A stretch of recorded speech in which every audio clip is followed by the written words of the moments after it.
evening din sa lahat ng mga mommies na nanonood tonight and welcome sa show na tungkol sa ilaw ng tahanan ang Balitang Ina! Nako, Mami Vicky, tiyak na magugustuhan mo at masisiyan ng lahat sa tatalakayin natin ngayong araw. Aha, tama ka dyan, Mami Karen. Dahil pag-uusapan natin ngayon ang mas malalim na ugnayan ng mga anak at ng kanilang mga ina.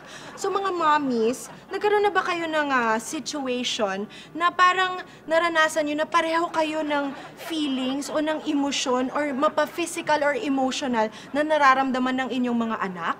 Alam nyo, mga mommies, yan din ang ginamit na sitwasyon sa isang social experiment na ginawa para makita kung gaano kalalim ang ugnayan ng isang anak at ng ina. At tatawagin natin itong Balitang Ina!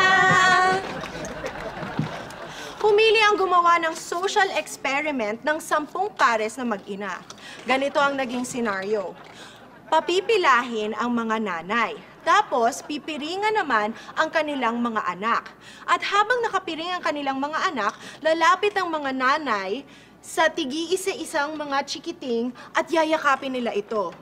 And hindi ka maniniwala, Mami Karen. Anong nangyari, Mami Vicky? 10 out of 10 nakuha nila ang kanilang mga nanay.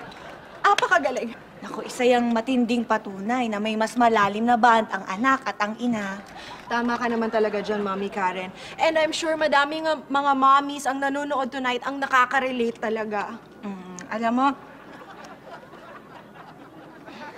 napakamahiwaga ng relasyon. Yes. Lalo na sa pagitan ng isang anak tsaka ng isang ina.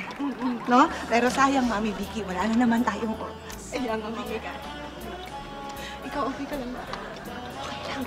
Kaya sa susunod mga mami, ugaliing tumutok dito lang sa Balitang Ina! At sa mga mommies na hindi nakapanood ng episode namin ngayong gabi, mapapanood niyo po ang aming replay bukas ng umaga ang Balitang Ina nyo rin! Ako po si Mami Karen. At ako naman po si Mami Vicky at ito ang Balitang Ina!